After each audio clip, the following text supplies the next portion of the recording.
अस्सलाम वालेकुम everyone, good evening to all. तो कल मेरे TY BCom के बच्चों का पेपर है टैक्सेशन का।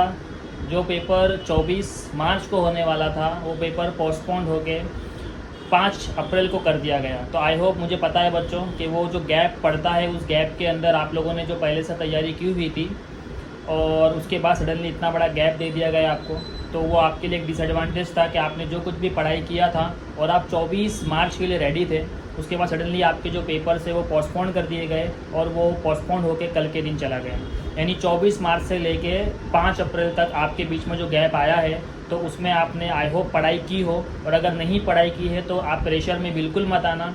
पेपर आपका इन हाउस पेपर है, आपके कॉलेज में ही कंडक्ट किया जाएगा।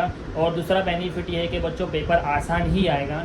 तो मेरी हर बच्चे से एक रिक्वेस्ट है, टैक्सेशन का लास्ट ईयर का पेपर यानी 2024 का पेपर और 2023 का पेपर एटलीस्ट सॉल्व करके जाए। दोनों पेपर के पूरे ऑब्जेक्टिव्स आप पढ़ के जाएंगे और दोनों पेपर के आप शॉर्ट नोट्स पूरे पढ़ के जाएंगे। इसके अलावा पास होने के लिए 40 मार्क्स लगता है। ऑब्जेक्टिव्स और थ्योरी मिला के अगर आप पास नहीं होते हैं तो 3 टॉपिक ऐसे हैं बच्चों जो हर बच्चा पढ़ के जा सकता है। इसमें पहला टॉपिक है place of supply, value of supply and time of supply. ये 3 चैप्टर हर बच्चा पढ़ के जा सकता है।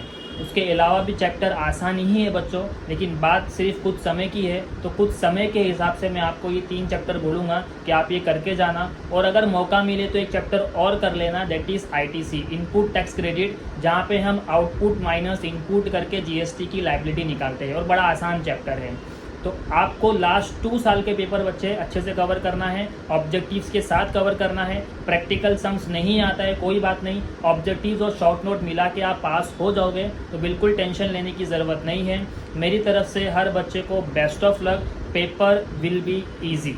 तो आपका माइंड सेट रख के जाना, बिल्कुल स्ट्रेस नहीं लेना।